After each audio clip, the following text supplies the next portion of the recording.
we have a little bit of walling left to do. I've got 2 sheets to put on the front, 2 on the back.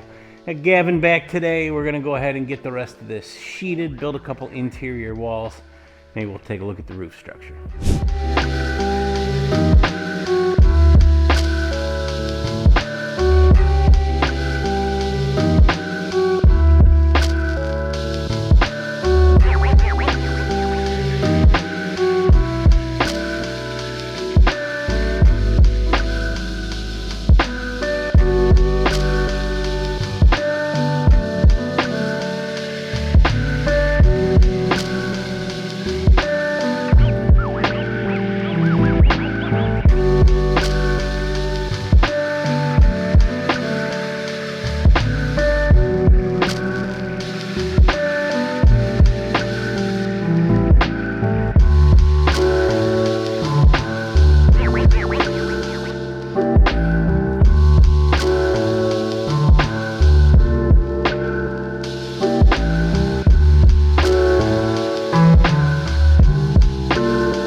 So we're very close to running out of plywood here. In fact, these scraps are what I have left.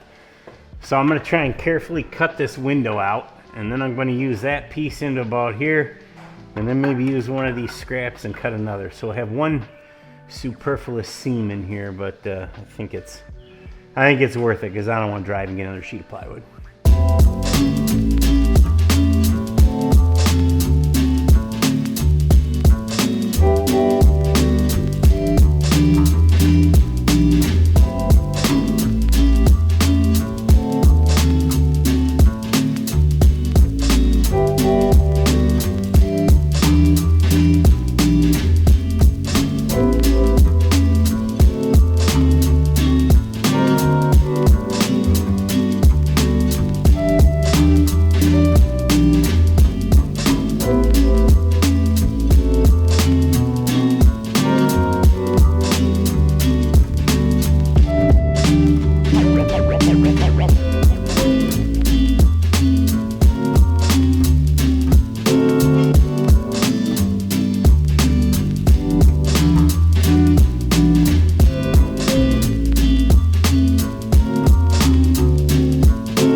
Hey, welcome back to Build Life. It's a new day. I'm not sure if this is going to be a new video or not, but You guys will know before I do. We're gonna do our sill flashing before we put a window in. These windows get a pan on the bottom, and if you've never, this is made by Zip, if you've never seen this stuff, it is truly spectacular. We're gonna cut a piece that turns up just a little bit, and then we're gonna take the tape off. I believe it is split down the middle there. We used to just do this with the same tape that you use for the seam itself. Gavin was asking if we needed to use the roller on this. This is right there. Roll the tape.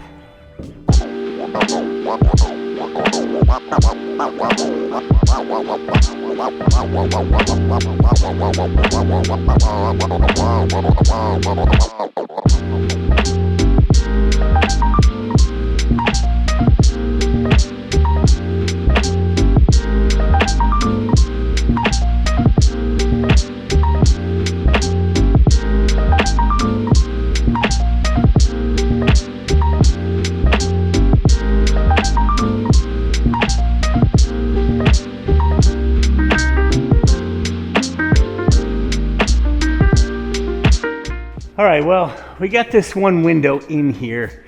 These are gonna come back out, so we're not putting them in super tough. We do put the sill pan on, and we got the seam tape. This is real similar to a Zip system. All the seams have to get done. Before we do the siding, we'll tape this down here, but it and the corners all have to come apart. The windows have to come out. Proper way to do this, we put the sill pan on, and we tape the sides and the top, but we're gonna leave the bottom open because it has the pan, but if it does get water back there, you want it to be able to fall out, so you don't want to tape it and trap it in there.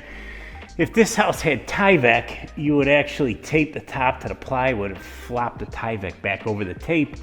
The system doesn't allow for that, so we'll tape it, and we're just kind of relying on the tape to seal it up, but we'll have to do all that in Kentucky in its final destination. 24 1/4 by 15.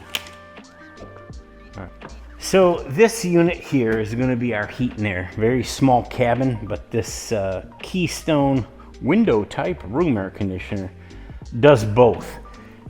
So it'll be fine for this little cabin. We're not going to climate control it when we're not here, I don't think. And if we're there in the dead of winter, which is probably going to be rare for this little cabin, there'll be a wood stove for supplemental heat. But this ought to do the cooling needs just fine. I bet it'll heat the whole thing. We're going to insulate it pretty well.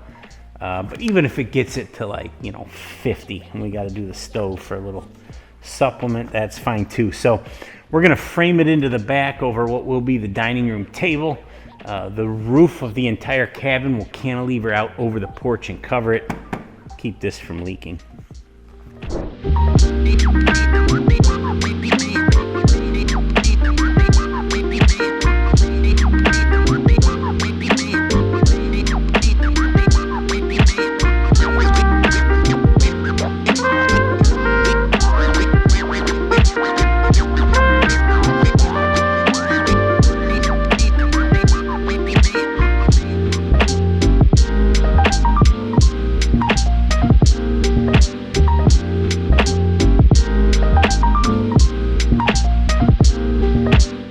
Well, I think we've got this under control here. I'm not sure we're going to put all the windows in. We might leave some out just so we don't break them, but I want to get them in and see what they look like. Gavin and I got to double up the top plate, tighten up some of the plywood.